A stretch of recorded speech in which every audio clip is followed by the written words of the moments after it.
The phone call shattered the 2 a.m. silence like a gunshot. "Ma'am, we need you to come to Seattle General immediately to identify your daughter." I gripped the receiver, my knuckles turning white as I stared at the empty spot on my nightstand where my husband's picture used to be. "Officer, you have the wrong number," I whispered, my voice trembling not with age, but with a sudden cold fury. "I don't have a daughter. But the woman driving my car? She is the daughter-in-law who just stole my will." Just 6 hours earlier, Brianna hadn't just taken my old Toyota Camry. She had taken the only thing keeping me and my 10-year-old granddaughter, Lily, from total destitution. She called it taking what was owed for tolerating a sick mother-in-law, but I knew the truth. She was leaving a 68-year-old widow to suffocate in an empty house. The stakes were absolute. If she unlocked the family vault before I could stop her, Lily's entire future would vanish into Brianna's mountains of debt. It wasn't just about the car or the betrayal. It was about the cracked leather pouch she had ripped from my bedside drawer while I feigned sleep.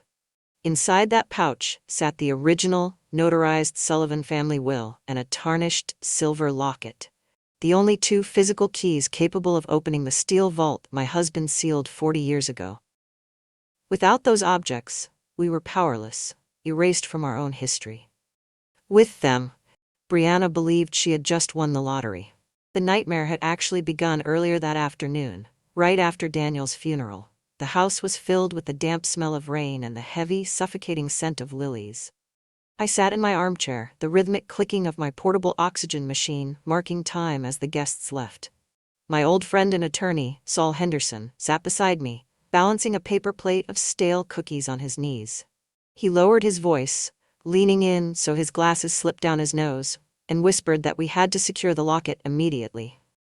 He reminded me that the bank vault Daniel preserved wasn't just sentimental. It was the only leverage we had to secure Lily's trust fund. I nodded, my hand instinctively going to the silver chain around my neck, assuring him it was safe because I never took it off. We didn't see Brianna standing in the hallway shadows. She was supposed to be grieving, but instead, she was scrolling on her phone, looking bored until she heard the word vault. A hungry, predatory glint replaced her fake sorrow. She looked at my neck, then at the dilapidated state of my living room, doing the math in her head.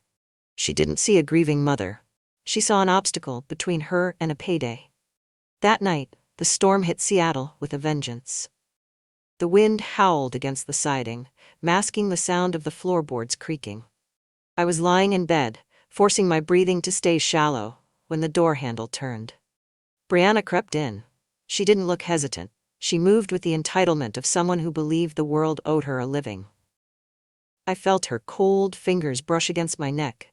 My heart hammered against my ribs, triggering the alarm on my oxygen monitor to spike. But I didn't move. I couldn't fight her physically. Not with my lungs like this. She unclasped the locket, then opened the nightstand drawer and grabbed the leather pouch containing the will. "Finally," she whispered into the dark, a cruel smirk audible in her voice. "Goodbye, Grandma." Minutes later, I heard the roar of the engine in the driveway. She was gone, speeding into the treacherous rain, convinced she held the keys to a kingdom, unaware that the road to the bank was a death trap in this weather. The rain hammered against the windshield of the sedan with such ferocity that the wipers were losing the battle, slapping back and forth in a frantic, rhythmic blur. Inside the car, however, the heater was blasting, creating a cocoon of artificial warmth that smelled of stale air freshener and victory. Brianna gripped the steering wheel with one hand, her other hand clutching the tarnished silver locket so tightly that the metal edges dug into her palm. She wasn't looking at the slick, treacherous road ahead. She was looking at the reflection of her own success in the rearview mirror. A manic, triumphant laugh bubbled up from her throat, drowning out the roar of the wind outside. She tapped her phone screen, her long fingernails clicking against the glass, and dialed her best friend, putting the call on speaker so she could gloat properly. "Kayla, you are not going to believe this," Brianna shouted over the storm, her voice shrill with adrenaline. "I finally did it. I got the keys to the kingdom." The old witch was practically snoring while I walked out with her entire life in my pocket. She swerved slightly to avoid a deep puddle, but didn't slow down. The speedometer crept higher, defying the blinding sheets of rain. I'm going to sell that dusty old house before the probate courts even open on Monday. And that brat Lily? She can go live in a foster home for all I care. I'm done playing nursemaid to a dying woman and her charity case of a granddaughter. I'm going to be the Queen of Seattle by tomorrow morning. Back in the silent, empty house, the atmosphere was suffocatingly still. The only sound was the mechanical hiss of the oxygen concentrator. I sat up slowly in bed, my chest feeling like it was wrapped in iron bands. The pain was sharp, familiar, and exhausting, but my mind was crystal clear. I didn't turn on the lamp. I didn't need light to know that the drawer was empty. The leather pouch was gone. The locket was gone. The silence in the hallway told me that Lily was still asleep, blissfully unaware that her mother had just abandoned us to the elements. I reached for the landline on the nightstand, my fingers trembling not from fear but from the sheer weight of the decision I had made. I dialed a number I knew by heart. It rang twice before a gravelly, sleep-filled voice answered. "Saul?" I whispered, my voice raspy but steady. She took it. She took the bait. There was a pause on the other end, followed by the sound of shifting covers and a heavy sigh. "Are you sure, Martha? Once we start this, there's no going back. If she has the will and the locket, she thinks she has the power. She doesn't know about the clause." "She thinks she's driving toward a bank vault," I replied, looking out the window at the storm that was tearing through the neighborhood. "She doesn't realize she's driving straight into a trap Daniel set 40 years ago. But Saul, the roads are icing over. She's reckless." "She made her choice, Martha," Saul said, his tone shifting from sleepy to professional. "I'll have the paperwork ready. Just try to breathe. We play the long game now." I hung up the phone and pulled the blanket tighter around my shoulders. I wasn't a cruel woman. I had spent my life shelving books and teaching children to read. But as I thought of Brianna speeding through the dark, fueled by greed and malice, I felt a strange, cold resolve. She had stolen a piece of metal and a stack of papers, believing them to be her salvation. She had no idea that she had just stolen the evidence that would destroy her. On the highway, the storm intensified. The streetlights blurred into streaks of distorted yellow. Brianna ended her call, feeling invincible.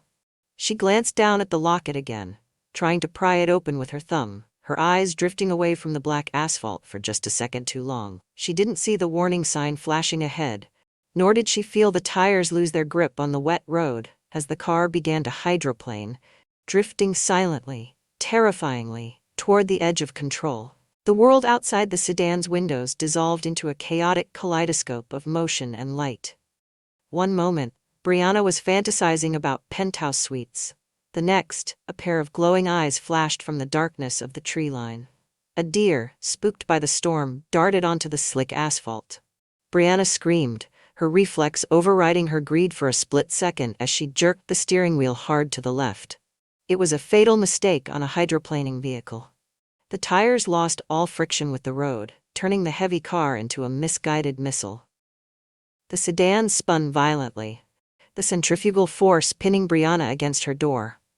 The screech of rubber against wet pavement was deafening, quickly replaced by the sickening crunch of metal meeting concrete as the car slammed into the highway guardrail.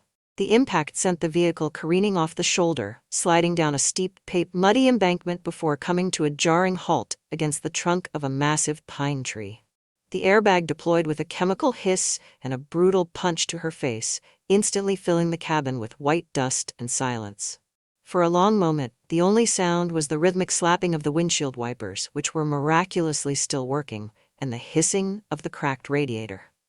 Brianna groaned, her vision swimming in a haze of red and gray.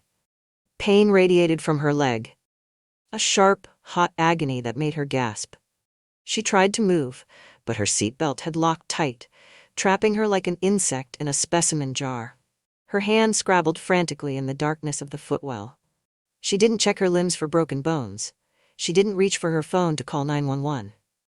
Her fingers clawed through the shattered glass and debris until they closed around the cold, smooth surface of the tarnished silver locket and the leather pouch. "Mine," she wheezed, clutching the items to her chest as blood trickled down her forehead. "It's mine." Blue and red lights began to strobe against the rain-slicked trees above. A patrol cruiser had seen the skid marks. Doors slammed, and heavy boots crunched down the muddy slope. A beam of harsh light cut through the shattered driver's side window, blinding her. "Ma'am, can you hear me? Don't move," a deep voice commanded. The officer's face was a blur behind the flashlight. He saw the wreckage, the deployed airbags, and the woman pinned inside, clutching a bundle of old papers and jewelry as if they were life support. "I'm the heir," Brianna mumbled. Her speech slurred from the concussion. She tried to shove the pouch under her coat, but her hands were too weak. "This is my house, my money. I'm the daughter." The officer frowned, noticing the desperation in her tone. He reached in carefully to check her pulse, his eyes scanning the interior. He saw the vehicle registration in the open glove box, a name that didn't match the young woman's age, but matched the documents she was crushing in her grip. He saw the family will peeking out of the pouch, the bold letters Sullivan, visible under the beam of his light. "We have an extraction team on the way, ma'am," the officer said, his radio crackling. "Dispatch, I have a single vehicle collision. Driver is conscious, but delirious. Claims identity of the vehicle owner, but ID suggests otherwise. Suspect possible theft or domestic dispute. Priority transport to Seattle General." Brianna's head lolled back against the seat, the adrenaline fading into unconsciousness. The locket slipped from her limp fingers, dangling mockingly from the chain, catching the flashing red lights of the ambulance. She had reached the end of her road, but she hadn't reached the vault.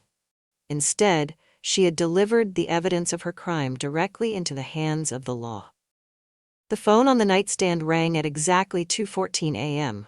It was a harsh, jarring sound that sliced through the stillness of the bedroom, louder than the wind still battering the eaves outside. I hadn't slept. I was sitting in the armchair by the window, watching the rain slash against the glass, my hand resting on the plastic casing of my oxygen machine. When the ringing started, I didn't jump. I simply reached out and lifted the receiver, my heart beating with a slow, heavy rhythm that felt less like fear and more like resignation. "Hello?" My voice was raspy, the sound of a woman who had spent too many hours in silence. "This is Sergeant Miller with the Seattle Highway Patrol." A deep, gravelly voice spoke on the other end. The background noise was chaotic, voices shouting, the crackle of radios, and the distant wail of sirens. "Am I speaking to Mrs. Martha Sullivan?" "Yes, this is she," I replied, gripping the armrest of my chair. "Mrs. Sullivan? I'm afraid I have some difficult news," the sergeant continued, his tone shifting to that practiced, professional solemnity used to deliver tragedies. "We found a vehicle registered to your name, a blue sedan, wrecked off the embankment on Highway 99. The driver has been transported to Seattle General Hospital in critical but stable condition." I closed my eyes for a brief second. Is she alive?" "She is," Miller said, "but there is some confusion regarding her identity. She wasn't carrying a license, and in her delirious state, she repeatedly identified herself as your daughter. She was quite adamant about it before she lost consciousness. We need you to come down to the hospital immediately to confirm her identity and authorize emergency procedures. We need you to come identify your daughter." The words hung in the air between us, heavy and false. Brianna had tried to steal my identity in life, and now she was trying to steal my lineage in her potential death.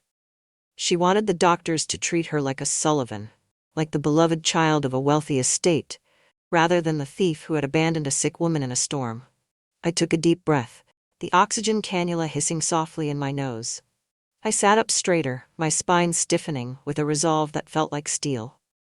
"Sergeant," I said, my voice dropping an octave, cold and crystal clear. "I have none. I do not have a daughter. The woman driving my car is my daughter-in-law, and she is the one who stole my will." There was a stunned silence on the other end of the line. The chaos in the background seemed to fade away. Excuse me," the sergeant stammered, caught off guard. "You heard me," I continued, standing up and reaching for my heavy wool coat. "Her name is Brianna. She stole legal documents and family heirlooms from my home tonight and fled the scene. If she is claiming to be my blood relative, she is lying to police officers just as she lied to her family. I am coming down there, Sergeant, not to comfort a daughter, but to reclaim what belongs to this family." I hung up the phone with a definitive click. The trembling in my hands had stopped. I walked down the hallway to the guest room where Lily was sleeping. I opened the door quietly. She was curled up under the quilt, safe and warm. I wouldn't wake her yet. I would face this storm alone. I grabbed my portable oxygen tank, slung the strap over my shoulder, and walked to the front door. The taxi I had called 20 minutes ago, knowing this call would come, was pulling into the driveway, its headlights cutting through the rain. The victim was staying in this house. The matriarch was going to war. The emergency room waiting area smelled of bleach, stale coffee, and quiet desperation. I walked through the sliding glass doors, my portable oxygen machine clicking rhythmically at my side, a mechanical metronome to my beating heart. Saul was already there, leaning against a vending machine that hummed aggressively. He looked disheveled, his tie askew, holding a half-eaten plastic-wrapped donut that looked like it had been fossilized in the 1990s. "Martha," he grunted, wiping a crumb from his chin. "I've seen better acting in a kindergarten nativity play where the baby Jesus dropped the sheep. You need to prepare yourself. She's not just injured, she's performing." We didn't need a nurse to guide us to her cubicle. We could hear her. "I demand a private room." Brianna's voice shrilled from behind a blue curtain, loud enough to make a passing doctor wince. "Do you have any idea who I am? I am the sole heir to the Sullivan estate. My skin is very sensitive to these polyester sheets. I need Egyptian cotton." Saul rolled his eyes so hard I thought they might get stuck. "She's got a fractured tibia and a bruised ego," he whispered to me. "But she's screaming like she's lost a limb." I pushed back the curtain. The scene was almost comical, if it weren't so tragic. Brianna was propped up in the hospital bed, her leg encased in a heavy plaster cast, a bandage wrapped dramatically around her forehead. Her makeup was smeared, giving her the look of a raccoon that had raided a Sephora. When she saw me, the transformation was instantaneous. The arrogant shrieking stopped dead, replaced in a split second by a trembling lower lip and wide, watery eyes. "Mom," she gasped, reaching out a hand that was shaking with theatrical effort. "Oh, thank God you're here. It was terrifying. I was trying to save us." I stood at the foot of the bed, unmoving. "Save us, Brianna? By stealing my will and my locket in the middle of the night? No, you don't understand." She choked out a sob, dabbing her eyes with the rough hospital blanket. "I heard noises. I thought burglars were breaking in. I grabbed the most valuable things to keep them safe, and I panicked. I was driving them to the bank for safekeeping when the deer jumped out. I did it for you, Mom. I did it for Lily." The lie was so bold, so breathtakingly stupid, that silence stretched across the room like a tightrope. She was trying to rewrite history, while the ink on the police report was still wet. It was painful to watch. A woman so consumed by greed that she thought she could gaslight the very people she had robbed. Saul took a slow, deliberate bite of his stale donut, the chewing sound loud and obnoxious in the quiet room. He swallowed, adjusted his glasses, and looked at Brianna with the expression of a man watching a car crash in slow motion. "Brianna," Saul said, his voice dripping with dry amusement, "I've been a lawyer for 40 years. I've represented innocent men, guilty men, and one guy who tried to sue a tornado. But this is the most impressive piece of fiction I've ever heard. If that performance was a fish, I'd throw it back for being too small." Brianna's face turned a blotchy red, her grieving daughter, mask slipping. "You're just a senile old man," she spat, dropping the act instantly. "She's confused. She's sick. I am the victim here." "The only thing you're a victim of," I said softly, stepping closer, "is your own reflection. You didn't hear burglars, Brianna. You heard opportunity. And you didn't drive to a bank. You drove into a wall." Saul chuckled, a low, rumbling sound that felt incredibly satisfying. "And speaking of walls," he muttered, "wait until she sees the bill for the guardrail she destroyed. I don't think Egyptian cotton covers municipal property damage." For the first time all night, seeing the sheer absurdity of her lies and Saul's unwavering sarcasm, the heavy weight in my chest lightened. I wasn't afraid of her anymore. She wasn't a monster, she was just a greedy child caught with her hand in the cookie jar, and the lid was about to slam shut. The sliding door whooshed open again, admitting Sergeant Miller. In his gloved hands he held a clear plastic evidence bag. Inside, smeared with mud and looking pathetically small against the harsh fluorescent lights, sat the leather pouch and the tarnished silver locket. Brianna's reaction was visceral. Despite the cast on her leg and the neck brace restricting her movement, she lunged forward, her eyes bulging with a terrifying mixture of greed and desperation. "That's it," she shrieked, her voice cracking. "That's my inheritance. Officer, give that to me. My late husband left that specifically for my financial security." Sergeant Miller didn't even look at her. He walked past the foot of the bed and stopped in front of me. "Mrs. Sullivan," he said, his voice respectful, "we verified the ownership through the serial number on the jewelry and the notary stamp on the documents inside the pouch. These belong to you." He placed the bag in my trembling hands. I felt a wave of nausea, not from the sight of the mud, but from the realization of how close I had come to losing the last physical piece of my husband. I slowly unsealed the bag and slid the locket out. The silver was scratched, scarred by the crash, much like my own heart. "Open it," Brianna hissed from the bed, ignoring the pain in her leg. Her eyes were fixed on the metal heart with a manic intensity. "The vault code, the account numbers, they're inside. I know they are. Daniel told me the locket held the key to the family fortune." I looked at her, truly looked at her. She was vibrating with avarice, convinced that a sequence of numbers was etched into the silver lining. "You really believe that, don't you?" I asked softly. "You think my husband, a man who spent his life building libraries and community centers, locked his legacy behind a banking code?"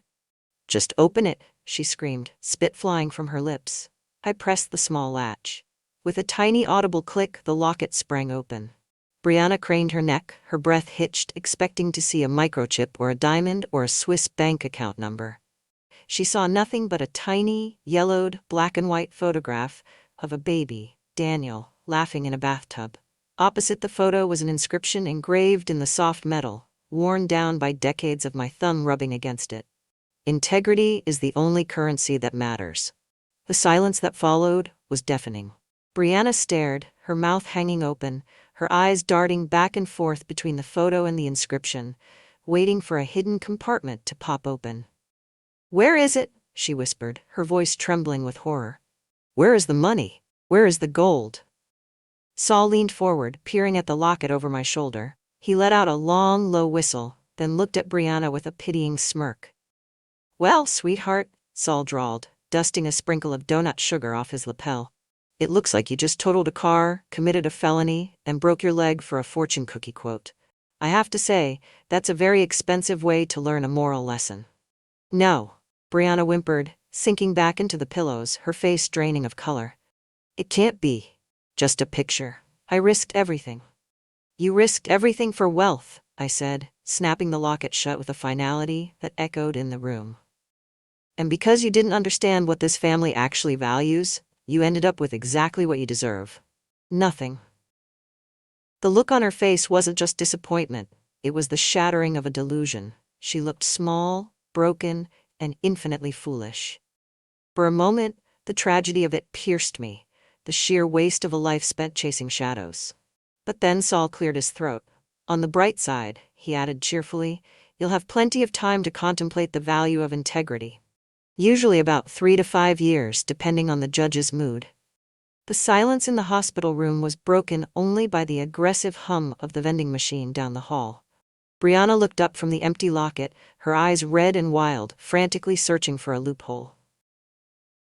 "This is a trick," she spat, her voice rising in hysteria. "You hid the real assets. I know you did, and it doesn't matter anyway. I am his wife. By state law, I get everything by default. You can't cut me out just because I took a drive." Saul sighed, a long, weary sound that seemed to rattle deep in his chest. He reached into his battered leather briefcase, which looked like it had survived a war zone, and pulled out a crisp, blue-bound document. It wasn't the stolen will. It was a separate addendum, sealed with red wax that looked like a drop of dried blood. "Actually," Saul said, peering over his spectacles with the precision of a hawk spotting a field mouse, "you get nothing by default. And thanks to your little stunt tonight, you now get nothing by law." He flipped the document open, the pages crinkling loudly in the tense room. "Daniel knew you, Brianna. He loved you perhaps, but he didn't trust you. That's a painful difference. Brianna flinched, as if she had been physically slapped. The realization that her late husband had seen through her facade years ago hit harder than the airbag had. He added the Predatory Act Clause to the estate plan 3 years ago, Saul continued, his voice calm and lethal. It states that if any beneficiary attempts to acquire estate assets through theft, fraud, coercion, or by removing said assets from the primary residence without the executor's permission, their claim to the inheritance is immediately and irrevocably nullified. I didn't steal it, Brianna shrieked, panic rising in her throat like bile. I was protecting it. I was taking it to a safety deposit box. The police report says you were found in a wrecked car, 10 miles from home, with the family heirloom stuffed in your coat like a common shoplifter, Saul countered, tapping the paper with his index finger. And you forgot one small detail. Martha's car, the one you so graciously destroyed, was equipped with an internal dashcam that records cabin audio. The police just sent me the file. Saul leaned in, his voice dropping to a conspiratorial whisper. Turns out, your phone call to your friend, the one where you bragged about dumping the old witch and selling the house by Monday, was recorded in high-definition surround sound. Brianna's mouth opened and closed, looking like a fish pulled onto a dock. No sound came out. The color drained from her face so completely she looked like part of the bedsheets. She hadn't just lost the money. She had handed us the murder weapon to kill her own future. I stepped forward, feeling a strange mixture of sorrow and relief. You drove into the dark looking for gold, Brianna, I said softly, my hand resting on my chest. But you dug your own grave instead. Saul closed the folder with a satisfying thud. Technically, he mused, a dry smile playing on his lips, you did successfully liquidate one asset tonight. The Toyota Camry is now a piece of modern abstract art wrapped around a pine tree. I'll make sure to deduct the towing fee from your final. Oh wait, you don't have a final settlement. Brianna slumped back against the pillows, the fight draining out of her. The beeping of her heart monitor sped up, a frantic electronic drumbeat to her downfall. She looked small, defeated, and utterly alone. I'm going to prison, she whispered, the reality finally piercing her delusion. Likely, Saul agreed, checking his watch as if he had a lunch date. But look on the bright side. I hear the state penitentiary uses very durable linens, not Egyptian cotton but certainly long-lasting. The reality of Saul's words didn't wash over Brianna. It crashed down on her like the ceiling of the very vault she had tried to loot. The room felt suddenly smaller, the air thin and sharp, with the scent of rubbing alcohol. Brianna looked from the legal document in Saul's hand to the stern face of Sergeant Miller, her breathing becoming a shallow, erratic pant. You can't do this, she stammered, her voice losing its shrill edge and dissolving into a desperate, wet whisper. I'm injured. I'm a widow. You can't arrest a woman in a hospital bed. Sergeant Miller stepped forward, his expression unmoved by her tears, which were now flowing freely. Not for the husband she lost or the daughter she abandoned, but for the future she had just incinerated. He reached for the handcuffs on his belt.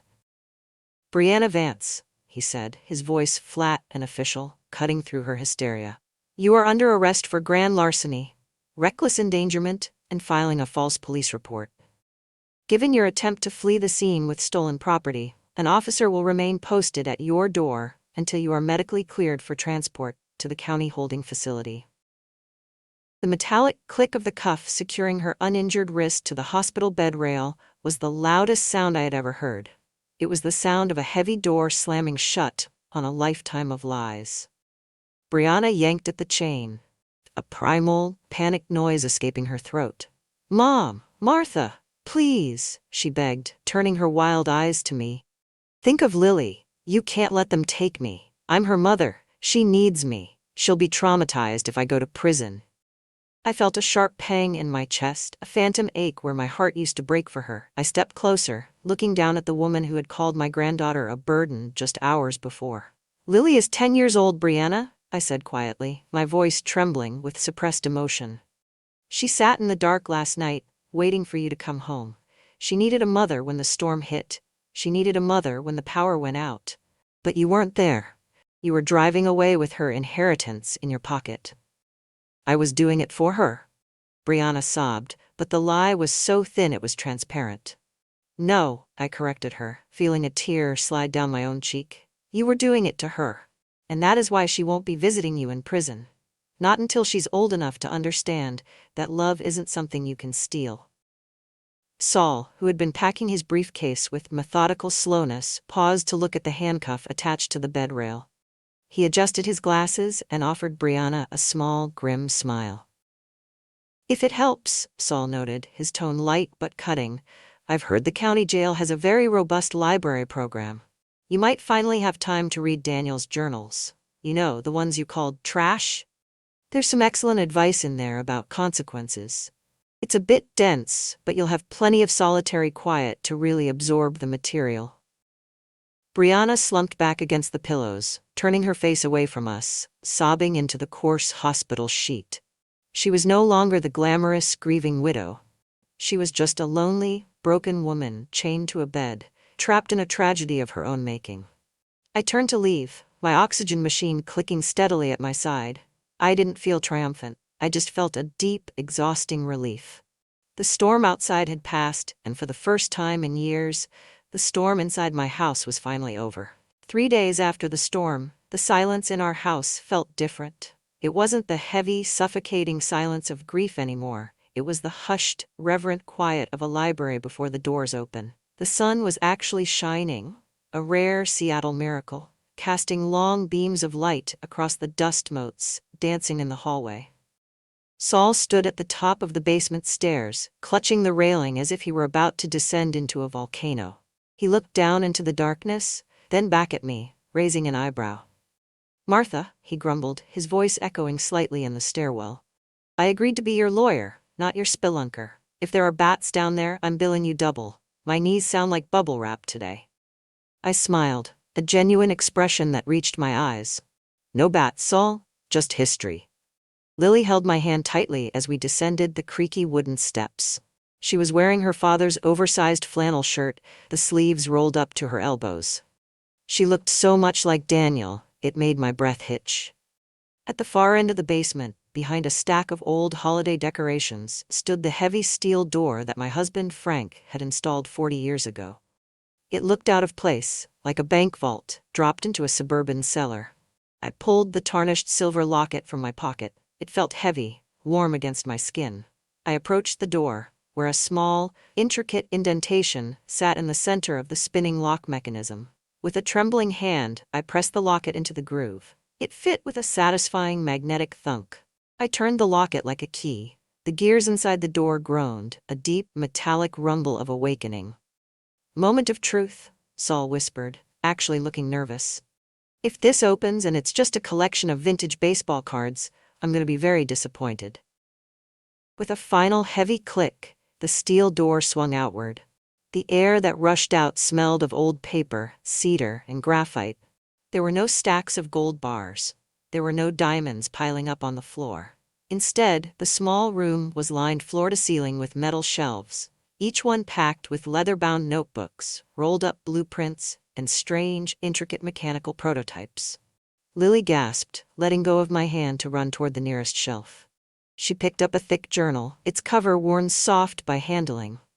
It's Dad's handwriting, she whispered, tracing the ink on the page. And Grandpa's too. I walked over and looked over her shoulder. The pages weren't just scribbles. They were detailed schematics for the nanofiltration technology Daniel had spent his life perfecting. There were patent approvals, grant deeds, and research logs dating back decades. This is it, I said, my voice thick with emotion. Brianna thought the vault held money. She didn't realize that Daniel and Frank reinvested every penny they made back into this. The patents in this room, they aren't just paper. They are the foundation of modern respiratory medicine. Saul picked up a prototype that looked like a futuristic inhaler, adjusting his glasses to read the label. Well, I'll be, he muttered, a slow grin spreading across his face. According to the valuation report I glanced at last week, the licensing rights for just one of these patents are worth more than the entire city block Brianna wanted to buy. She was sitting on a gold mine, but because it looked like homework, she treated it like trash. I watched Lily reading her father's notes, her eyes wide with understanding. She wasn't looking at money. She was looking at brilliance. She was meeting her father properly for the first time. She wanted the golden egg, I said softly, tears prickling my eyes. But she tried to kill the goose to get it. And now, Saul added, dusting off his hands, the goose is safe, the egg is safe, and the fox is currently enjoying a bologna sandwich in county holding. I'd say that's a pretty good ending for a Tuesday. 6 months later, the house that had once felt like a tomb was now filled with the smell of fresh lavender and baking bread. The darkness that Brianna had brought with her, the tension, the perfume, the cruelty, had been scrubbed away, replaced by the warm, chaotic clutter of a home actually being lived in. I sat on the porch swing, watching the autumn leaves drift down onto the lawn. My portable oxygen machine was still beside me, but the cannula was resting on my lap. My doctor called it remarkable recovery due to stress reduction. I called it getting the toxicity out of my system. The screen door creaked open, and Saul hobbled out, carrying a pink bakery box that looked far too delicate for his calloused hands. He lowered himself onto the bench beside me with a groan that sounded like a rusty hinge. "I'll have you know," Saul grumbled, opening the box to reveal an array of colorful, high-end macarons, "that these cost more than my first car. But since I'm now the legal counsel for the Sullivan Innovation Foundation, I figured I could splurge. No more stale donuts for us, Martha." I laughed, taking a pistachio one. "You're spoiling us, Saul." "I'm investing," he corrected, winking. "I need to keep my strength up. Managing Lily's trust fund is exhausting. That girl asks more questions about tax law than the IRS. As if summoned, Lily ran out onto the porch, her face smudged with graphite. She wasn't the scared, silent mouse she had been in the courtroom. She was vibrant, loud, and confident. She held up a sketch pad. "Grandma, look. I figured out how Dad's filtration prototype fits into the vents," she beamed. "It's brilliant, honey," I said, smoothing her hair. She was the living legacy of Daniel's genius, blooming now that the weeds had been pulled. From the open window of the living room, the local news was playing softly. I heard the anchor's voice shift to a Crime Watch update. I glanced through the glass. There, on the screen, was a grainy clip of Brianna. She wasn't wearing designer sunglasses or driving a luxury sedan. She was wearing a faded orange jumpsuit, picking up litter on the side of the highway as part of her work release program. She looked tired, aged by bitterness, her glamour stripped away to reveal the hollow shell underneath. Lily stopped and looked at the screen. For a moment, the old fear flickered in her eyes. "Do you think she misses us?" Lily asked quietly. I looked at the woman on the screen, a woman who had held diamonds in her hand and thrown them away because she thought they were glass. "I think she misses the idea of us," I answered honestly. "She misses the house, the car, the money. But she never really saw us, Lily. And you can't miss something you never bothered to look at." I reached inside and turned off the television. The image of Brianna faded into black, silencing her drama for good. She was just a footnote in our history now, a cautionary tale about the cost of greed. Saul brushed a crumb off his tie. "Well, good riddance. Now, are we going to discuss the scholarship fund, or am I going to eat this entire box of cookies and go into a sugar coma?" I took a deep breath of the crisp, cool air. It filled my lungs, clean and effortless. For the first time in years, I didn't feel like I was fighting for oxygen. I felt light. I felt free.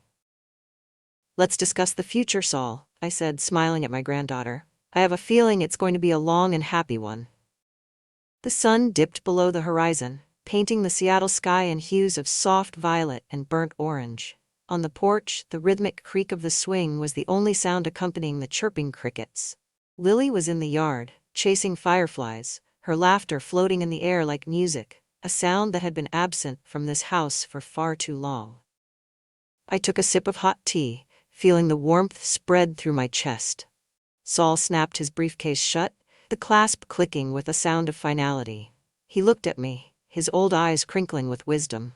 "You know, Martha," he said softly, watching a leaf drift to the ground. "My grandmother used to say, 'All that glitters is not gold.' Brianna spent her whole life chasing the sparkle, but she missed the treasure sitting right across the dinner table. You and Lily, that's the real gold." I nodded, feeling a profound sense of peace. "We survived, Saul. That's enough." "For you, perhaps." Saul sighed, his expression suddenly shifting from warm to grave. The music of the evening seemed to stop. "You were lucky, Martha," he whispered, leaning in close. "Brianna only wanted your money." He reached into his coat pocket, pulling out a white handkerchief. He unfolded it slowly to reveal a shattered emerald brooch, stained with dried dark blood. "My next client isn't fighting for a will, she's fighting for her life." Saul's voice dropped to a chilling whisper that made the hair on my arms stand up. "She claims her daughter-in-law isn't just stealing the inheritance. She's poisoning the tea. And this broken brooch? It's the only proof of a murder that's been buried for 30 years.